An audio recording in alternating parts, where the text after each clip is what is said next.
All right, it's wonderful to have you here. I'm Joy Katzen-Guthrie. That was Bob Fortner. I'm sorry we haven't worked out the whole camera situation. As he said, the hybrid thing is new to us, and we're getting a feeling for it. It's just wonderful to see people back in the museum again. We have dozens of people here. They're still coming in, and we'll probably still be putting up chairs, so we're getting all that set. We are so delighted to have with us Sharon Lamm. Sharon is a longtime member of this museum, a longtime resident of Palm Harbor since 1975. We know her well from years past when she served the St. Petersburg Times as a feature writer, and she contributes still feature articles for newspapers such as the Beacon newspapers, for whom we are so grateful she contributes a monthly Palm Harbor Museum feature. And Sharon has been honored by a number of organizations, including the Greater Palm Harbor Chamber of Commerce for her volunteer work in our community. And Sharon is presenting this evening a program titled Taking Care of Business, Palm Harbor's Florida Avenue through the years 1878 to 2022. She's done a great deal of research and has collected a number of photographs from our museum and the community. Sharon, it is great to have you here. Thank you so much. Hello, and welcome to the Palm Harbor Museum and the July Meet Me at the Museum program, Taking Care of Business. My name is Sharon Lamm, and I have lived in Palm Harbor since 1975. For this program, we will focus on different businesses on or near Main Street or Florida Avenue in Palm Harbor from the mid-1800s to the present time. This will be an overall glance through the years. It doesn't include everything, but it is roughly in chronological order and is based on historical photos and information accessible to us. Much more information is available at the museum, so please come and visit here. We are limited to 1 hour tonight because we all have a special invitation at the end of the program.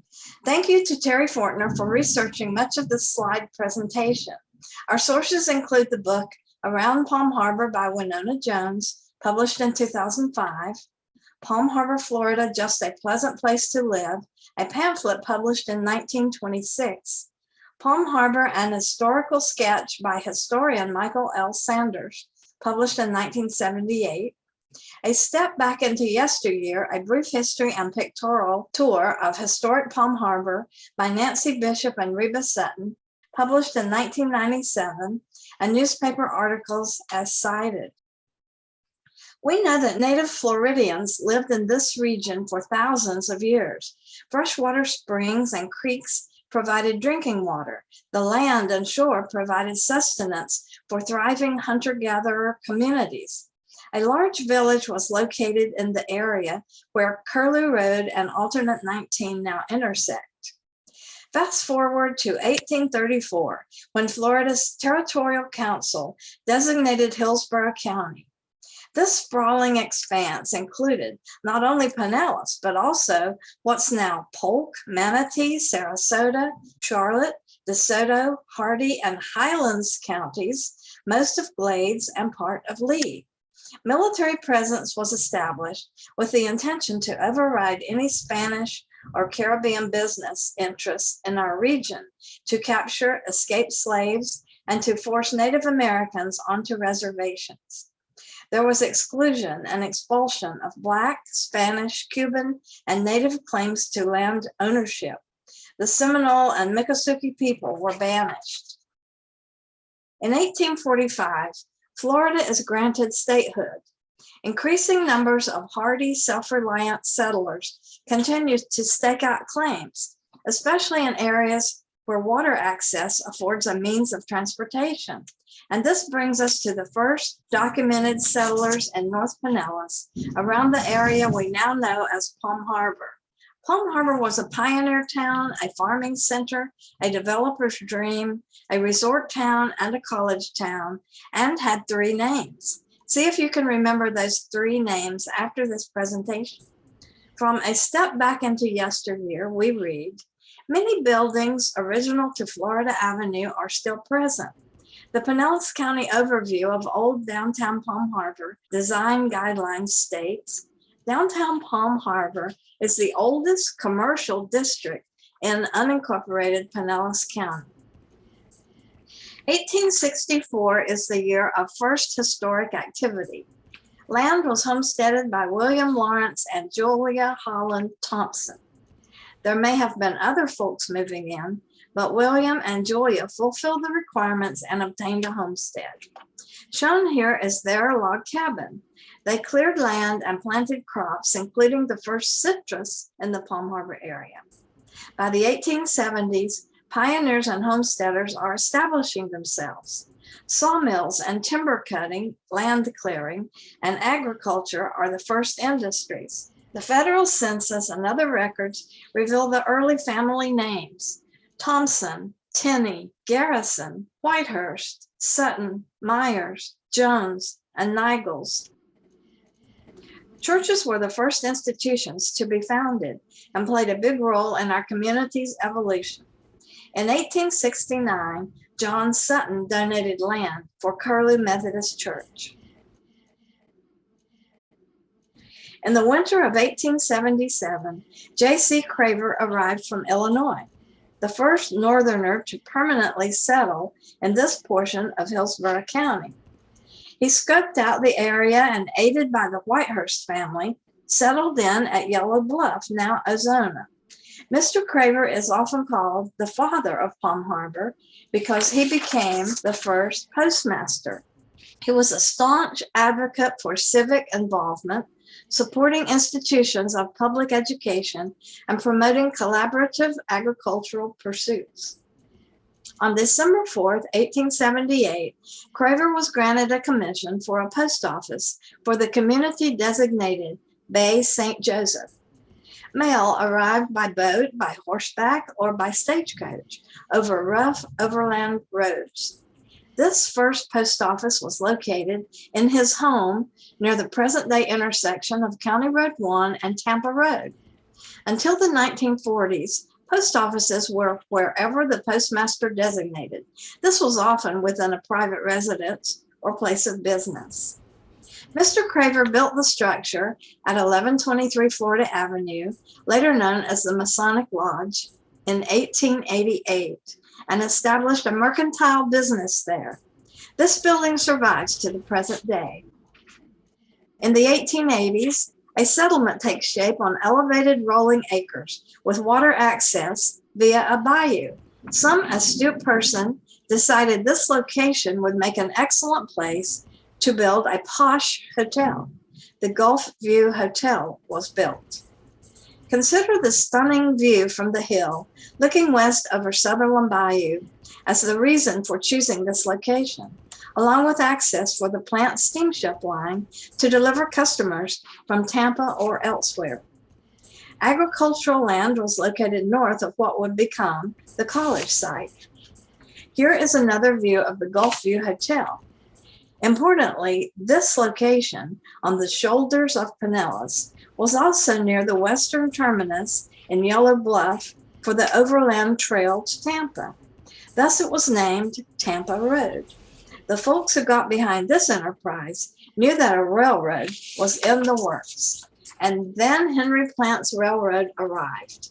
Here's an early photo of an Orange Belt railway station around 1985 to 1989. Notice the telegraph wire indicating that the telegraph had already arrived as well. This is another view of the original Sutherland station. Here is another depot built in 1903 to handle freight and passengers. A third depot was built later in 1917. You can see the railroads were an important part of people's lives.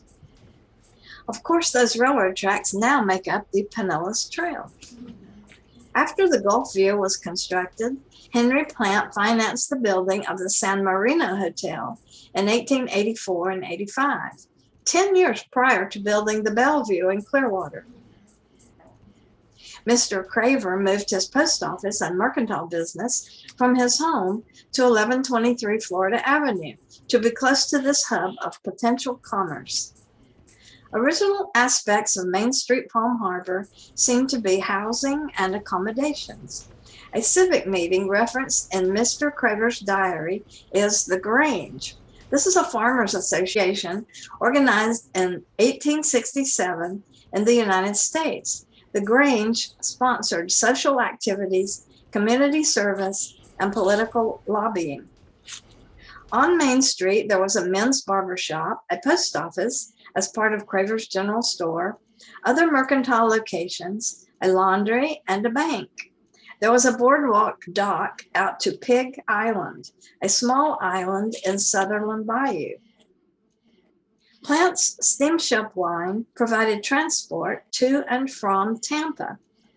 As the channel is not deep water, smaller, shallow draft vessels brought passengers to and from the steamship anchored near Hog Island, now Honeymoon Island.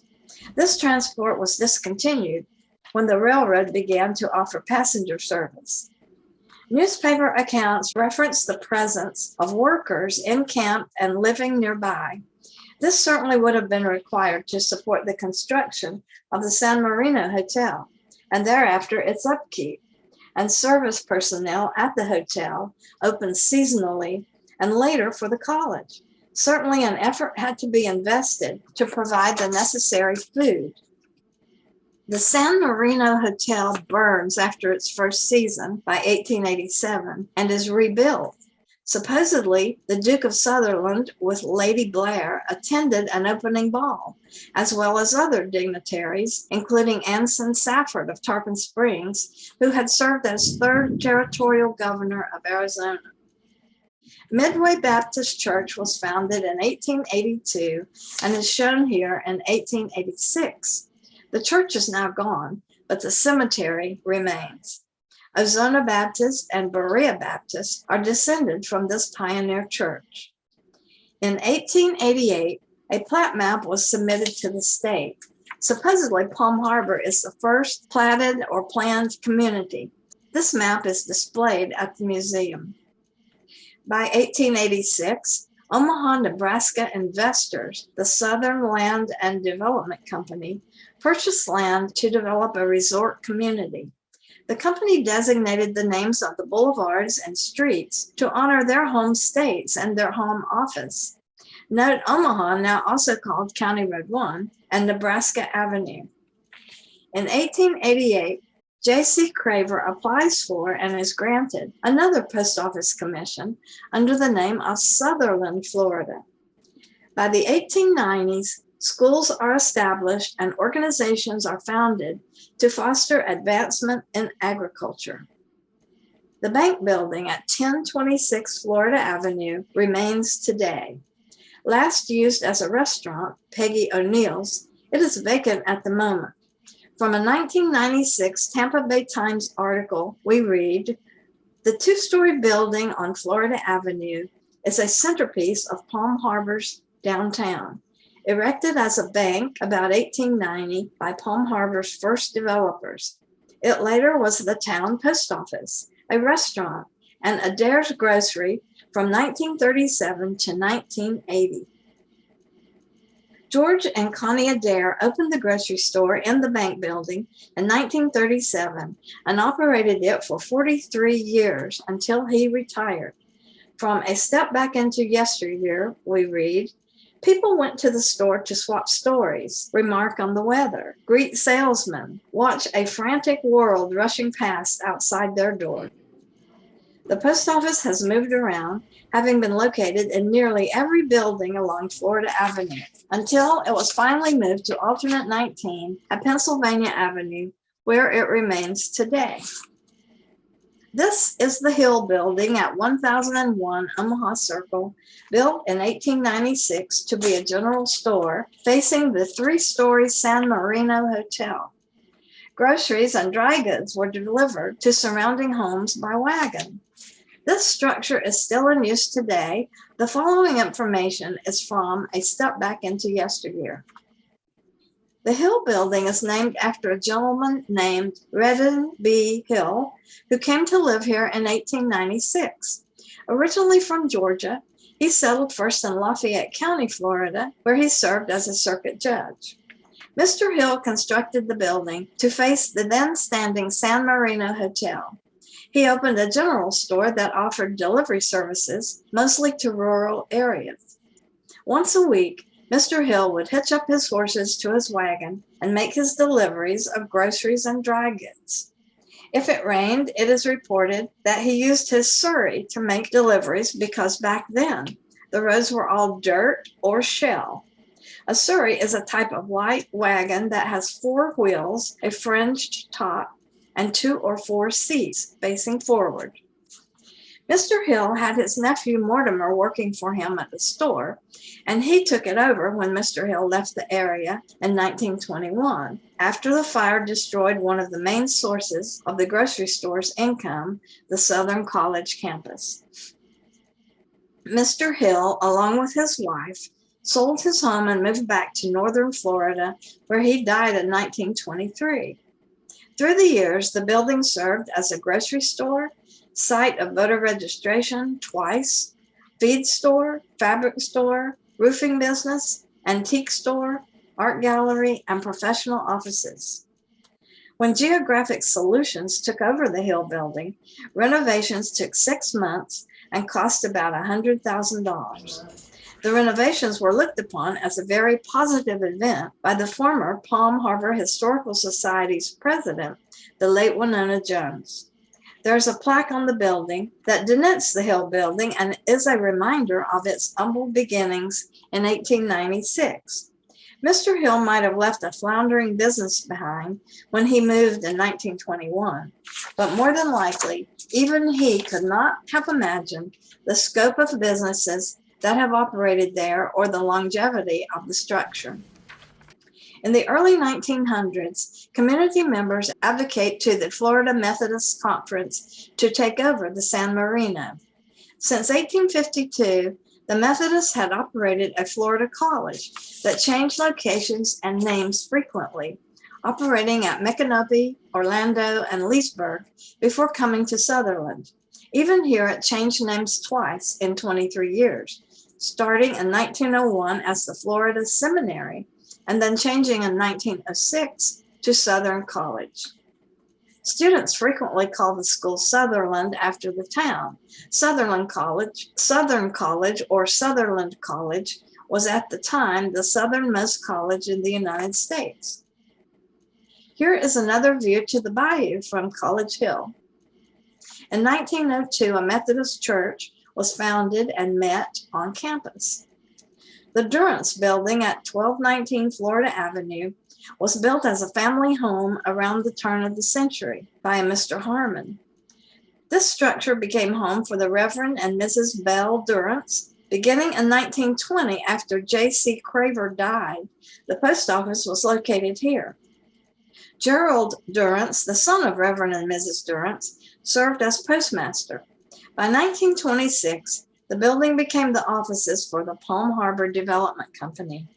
Later, it was used during World War II as a Works Progress Administration sewing room. It also has been utilized as apartments, a voting precinct, a bookstore, gift shop, and cafe. You might remember the Blue Coyote Cafe or the Witch's Brew restaurant, which operated here from 2007 to 2016. Businesses to support the college grew along Main Street and along the route to Dunedin, which was County Road 1. Most often, people worked out of their residences. They would have a storefront or workshop, and the family living quarters might be behind, beside, or on a second story. Buildings were multi-purpose use. Here is a map from around 1910 showing the entire area called Hillsboro County. However, in January of 1912, Pinellas County separates from Hillsboro following a contentious process leading up to the separation. On September 27, 1918, a hurricane swept in from the Gulf and did $5,000 damage to the college. A fundraising drive was begun right away and the damage was repaired. But almost immediately, the area was stricken by the flu epidemic of February 1918 to April 1920. Playing no favorites, striking high and low, rich and poor, women and children alike, Spanish influenza is running rampant in Tampa, bringing with it sickness, suffering, and death, read a Tampa Times article from October 19, 1918. Another article published on June 4, 1992 said, just as the school was recovering from the hurricane, the 1918 influenza epidemic felled most of the students and faculty who were hospitalized in the school gym. Federal aid was required to treat 160 patients. A brighter future appeared for the area by 1919 when Canadians A.B. and James H. Coleman, known as the Coleman Brothers, with their executive manager J.H. John Nicholson, arrived to embark on a rebranding campaign for Sutherland. Road improvements were planned, shown as the 1922 map of proposed road improvements. Pamphlets and promotions such as this sought to attract more people to the area. The Colemans purchased property around College Hill and added sidewalks and streetlights. Several iconic homes were constructed, including the White House at 1303 Pennsylvania Avenue, home for A.B. Coleman, which is still a private home today, and the Boomtime home at 1105 Columbia Avenue, built by J.H. Nicholson. This home remains in the ownership of great-granddaughter Shay Nicholson. On January 29, 1921, a fire starts in the kitchen of the main building of Southern College, the women's dorm, and embers from the burning building trigger another fire at the administration building. After this, Sutherland went into an economic slump when the staff and students left immediately following the fire. Sutherland College relocated their operation temporarily to Clearwater Beach. Then came the hurricane of 1921. The college administrators permanently moved to Lakeland by the fall of 1922, naming the school there Florida Southern College. Charlie and Dula VanValkenburg first came to this area in 1922 and established a shop at 1201 Florida Avenue to do welding, repairs, and maintenance of Grove equipment. Later in the 1950s, this became Palm Harbor Hardware. Also in the early 1920s, the dredging of Sutherland Bayou takes place. This aerial map shows the area and extent of the dredging. In 1923, Mr. Emer Doud obtained bricks from the rubble on College Hill to build the Doud Building at 1126 Florida Avenue. This structure was utilized as a barber shop. And then by 1929, Mr. Roy S. Troutman bought the building from Mr. Doud and moved the post office there from the bank building. Mr. Troutman ran a drugstore alongside the post office and resided on site with his wife in an apartment built in back. The building was later home for many years to Iris and Ivy florists. Palm Harbor Nursery, now called Bamboo Gardens, was established to provide flowering plants and palms to be used in the medians of the streets that were being redeveloped. When the Palm Harbor Development Company went out of business due to the Depression, the nursery remained, maintained over the years by different owners. Jerry and Mary Ann Smith, owners for 30 plus years, said the foundation for the oldest glass greenhouse on the west coast of Florida is on the property, and the original house is where they live today. In 1924 and 1925, church members constructed the White Chapel, built from bricks that they picked up and carried down the hill from the burned college site and cleaned by hand. A bell saved from the tower of the college hangs atop the White Chapel. This historic structure is still in use today as a chapel and reception hall. In 1925, details are sketchy, yet a petition or a vote narrowly determined that the name Sutherland be changed to Palm Harbor. Not everyone was in favor of the name change, yet this rebranding has stuck for almost 100 years. A brochure, somewhat prone to exaggeration, proclaims Florida Avenue, the widest paved business street in the state, begins at the harbor front. This avenue is 110 feet in width and is well lighted with ornamental lampposts. A Chamber of Commerce was founded with C.A. Perry as president. By this time, Palm Harbor has 5 apartment buildings and 1 hotel, the Gulfview Hotel. A new junior high school was located where Palm Harbor Elementary School is today. There were 2 churches, the Methodist Episcopal and the Baptist. The citrus industry continues growing, and now there are 4 large citrus packing houses. Here we see a packing house crew.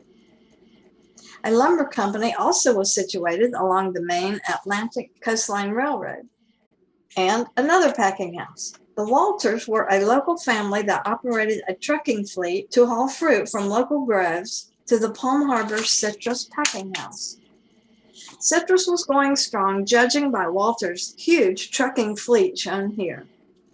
The early years of the 1900s, known as the boom time, ended in Florida when real estate speculation crashed in 1926, in advance of the Great Depression nationwide.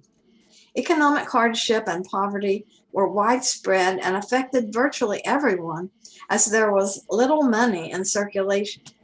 Barter for goods or services was a common means of exchange. Agriculture and fishing and sharing what you had with others helped people make it through tough times. Being cash poor was commonplace.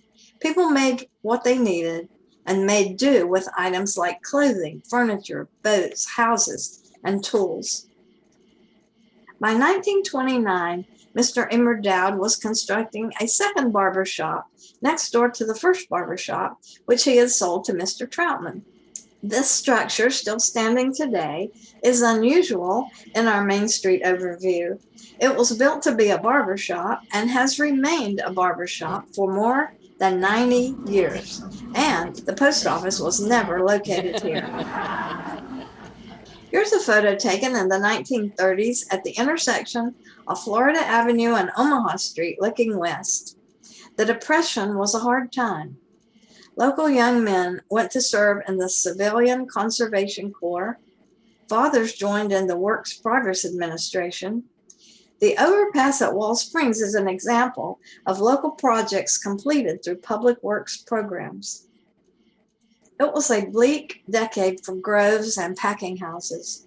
Citrus groves were decimated by the Mediterranean fruit fly, which resulted in the groves being sprayed with arsenic, quarantined, and burned. 4 citrus packing houses dwindled to 2. The late Charlie Jones, a longtime resident of Palm Harbor, was quoted in a St. Petersburg Times article on 1930s America, Poor But Proud by Joaquin Sanders and Betty Jean Miller, published on October 28, 1991. There was an unwritten code of behavior that went with the crops on the land, Jones said. If you were hungry, you could take vegetables off the rows nearest the road, but you only took what you needed. Any more would be stealing, and your father would find out about it and whoop you good. Some bad things came with the Depression, but most of us learned the value of $1 from it and the value of friendship. Changes continued in the 1930s. J.C. Craver's General Store was purchased and became the Masonic Lodge. The Henry Pop Stansell family developed a trucking business to haul citrus and other produce, including flowers, to various destinations. By 1936, Lorimer Stansell drove the first out-of-state citrus load by truck and trailer to Virginia. The company was located on alternate 19 between Florida and Pennsylvania avenues. Stansell Trucking made headlines when Trucking for Jesus was stenciled onto the trucking fleet and on large signs at the business. I was a reporter for the St. Petersburg Times then, and I interviewed Bobby Stansell shortly after the logo was added. He said he had gone to the newly constructed office and warehouse early one evening. It was getting dark, but as he stood there thinking about his growing business, suddenly the lights came on. The power company had just that minute turned on his electricity to the building. He believed this was a sign from God and decided to dedicate his business to a greater purpose. During the 40s, the company grew, and a garage initially built to service the fleet expanded services to the community. Pop Stansell is shown here in front of his garage. In the 1950s, Stansell Trucking grew into a very large business and was responsible for tons of citrus being trucked out. By the time Stansell Trucking closed in 2002, it operated 90 tractor trailers and refrigerator trucks, serving all of the continental U.S. and Canada. The Nursery Building at 1246 Florida Avenue served as the post office from the 1940s to the late 1970s. In another view of the post office, you can see a dog in the doorway serving as greeter. In 1939, World War II and U.S. munitions production begins to provide widespread employment opportunities, although citrus was still the mainstay of this community. Palm Harbor groves were responsible for tons of citrus shipped by rail to other areas of the nation. The Palm Harbor Citrus Growers Association was a cooperative of 46 growers. Palm Harbor business reached a peak in 1947. Operating businesses at this time included Palm Harbor Packing Houses, the Palm Harbor Lumber Company, and Keys Incorporated, a cement plant. An orange stick factory manufactured cuticle sticks in Palm Harbor on the Nicholson property. These were shipped to New York and came back to be sold in local 5 and 10 cent stores. Sutherland's Easter Sunrise Pageant was founded by the Reverend J. Milton Ivy in 1949. This was an annual event until the late 1980s. A volunteer collaborative effort by local churches, it was simple and small town, with local volunteers portraying the story, handmade costumes, scenery painted by a local resident, and amateur music. But it was magnificent, and this is why. We would gather in the early morning darkness with our chairs, placed along Florida Avenue at the intersection with Omaha Circle. The Passion Play progressed through Palm Sunday, Jesus' betrayal, the trial, the scourging, and finally Jesus' agonizing climb, carrying the large wooden cross up the hill to the highest point on Florida Avenue. And just as the actor portraying Jesus would hoist it up on the cross, the blazing morning sun burst over the hill, brilliant and amazing, temporarily blinding the onlookers. It was incredible. The timing was always perfect, and the result was something most people never forgot. The portrayal of the resurrection ended the play. This map from the 1950s shows Pinellas County distinctly separate from Hillsboro. During the 1950s, clubs and organizations developed in Palm Harbor: the Sutherland Post of Veterans of Foreign Wars, the Sutherland Masonic Lodge, the Palm Harbor chapter of the Order of the Eastern Star, Palm Harbor Rainbow Assembly for Girls, Boy Scout Troop 26 with Roy S. Troutman as Scoutmaster for 55 years, the Palm Harbor Lions Club, the Palm Harbor Women's Club, federated in 1922, and the Civic Club of Palm Harbor, all were founded. For many years, the Ozona, Palm Harbor, and Crystal Beach communities were served by a totally volunteer fire department. When the siren blew at the fire station, all the men who could break away would hurry to be part of each potentially life-saving effort. In a step back into yesteryear, revised by Rick Clark in 2014, we read, in 1974, the Hill Building was about to be sold to a buyer who intended to tear it down and build a new building. Instead, world-renowned artist and local elementary school art teacher Bill Hoskins bought it and had it declared a historical landmark by the Pinellas County Board of County Commissioners. The Durrance Building across Florida Avenue was declared a historic landmark at the same time. Hoskins had the first floor joists replaced, a new roof installed, and other improvements. Then he and his wife Louise used the building for an antique shop and art gallery. The Hoskins allowed storage on their second floor for some items, which eventually became part of the collection for Palm Harbor Museum. He also built individual studios on the second floor where local artists worked. Bill and Louise founded the annual Palm Harbor Arts, Crafts, and Music Festival beginning in 1975. Artist booths lined Florida Avenue, and Bill Hoskins did chainsaw sculptures outside his store. Food and music were part of the festivities. The show grew over time and drew artists from all over the country. Eventually, Hoskins turned the show over to the Palm Harbor Chamber of Commerce. It continued for many years, with some of the proceeds providing scholarships for local art students. In the museum are several framed photographs showing historical buildings on Main Street, Florida Avenue, possibly taken in conjunction with the later renovation associated with the Main Street program. Karen Mahorny was manager of the bank in the 1980s and remembers Florida Avenue as a very quiet street. She recalled, "I could stand in the door of the bank and talk across the street to Jill. Jill and Buzz VanValkenburg owned and operated Annie's Kitchen restaurant at the time." Mahorny said, "Those of us that worked at the branch bank wore period clothes with long skirts and high-buttoned blouses. The section of the building that was the original post office was made into a country store, complete with penny candy, trinkets, wooden nickels, and a popcorn machine. For the grand opening, the theme was an old-fashioned county fair, complete with a pie-eating contest. Most small towns have a ghost story or two, and Palm Harbor is no different. One of the first tales I heard after moving here was about a haunted grave at Midway Cemetery, and Jill VanValkenburg said she and Buzz once saw two ghostly figures, a Mr. and a Mrs., Jill said, in a window on the second floor of the bank building early in the morning when the bank was closed. There were also rumors that Annie's Kitchen was haunted, and Jill recalled a cookie jar once flying off its shelf and breaking, although no one had touched it. Around the same time, Don Hurt built a frame shop, Your Claim to Frame, at 1210 Nebraska Avenue. A merchants association was formed with Karen Mahorny as president, he recalled. The late Winona Jones, then president of the Palm Harbor Historical Society, joined the Merchants Association and came to us with the idea of a Main Street program on Florida Avenue, Hurt said.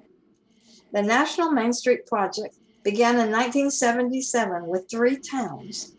The aim was to revitalize downtowns and commercial districts through preservation-based economic development and community revitalization under the direction of the National Main Street Center. In 1998-99, a collaboration between the key members of the Downtown Palm Harbor Merchants Association, Palm Harbor Historical Society, Downtown Palm Harbor property owners, and other Palm Harbor residents resulted in the town's inclusion in the Main Street program. In 2020, there were 860 nationally accredited Main Street America programs in the United States, and Palm Harbor was one of them. The downtown area underwent some streetscaping and sprucing up for the Main Street program. From a manual on the Pinellas County website, we read, "Downtown Palm Harbor is an example of a turn-of-the-century rural commercial center in an urbanized county." In 2000, the old Palm Harbor Main Street Group, Pinellas County planning staff, and the aforementioned key members of the community proposed and initiated development of a downtown revitalization master plan. It was adopted in 2001 and included physical improvements in the downtown areas and changes to the Pinellas County Land Development Code, or zoning, for the downtown areas. Historic resources in unincorporated Pinellas County had been surveyed in 1990 and 1993, and several properties of historical significance in the Palm Harbor area were identified and placed in the Florida Master Site File, an inventory of historic properties and archaeological sites maintained by the state. The Pinellas County Historic Preservation Ordinance was adopted by the Board of County Commissioners in February of 1992 to designate and protect historic sites in the unincorporated county. What's in Palm Harbor's future? Experiencing amazing growth is the Palm Harbor Library, which began with piles of paperbacks in the trunk of Jeanette Malouf's car. A teacher, she collected the books so that her students would have something to read during the summers. The impressive Palm Harbor Library building today offers numerous programs and avenues of information. Jean Coppola, director of the library since 2000, has confidence in Palm Harbor's future. Although this may be a time of uncertainty in our society, I see this as a time of opportunities and innovation, he said. It's a time for creative and enduring partnerships and an approach that envisions a dynamic future. Since its beginning in 1977, the Greater Palm Harbor Area Chamber of Commerce has played a key role as a focal point for local businesses and activities. President and CEO Dean Maratia commented, "Palm Harbor is a tight and loyal community. Local small business owners and leaders are quick to assist and support one another. This support means great things for the growth and sustainability of the Palm Harbor area." What's going on now? Downtown Palm Harbor is still relatively quiet much of the time, but more new businesses are coming in. And look at all the popular restaurants now attracting people here. Promotional banners sponsored by Advent Health are hanging around the downtown area. Geographic Solutions has purchased several buildings in Palm Harbor, and other large enterprises are planned, such as this proposed all-care wellness center on Florida Avenue. Palm Harbor is growing. And now, as a special surprise for those attending here in person or joining us on Zoom, we are all invited to go right now for a personal tour of the huge new restaurant opening soon at 1114 Florida Avenue, the site of the former Jones Plaza. Our tour will be facilitated by the restaurant owner, Mike Gujou. Let's go. So, thank you so much, Sharon.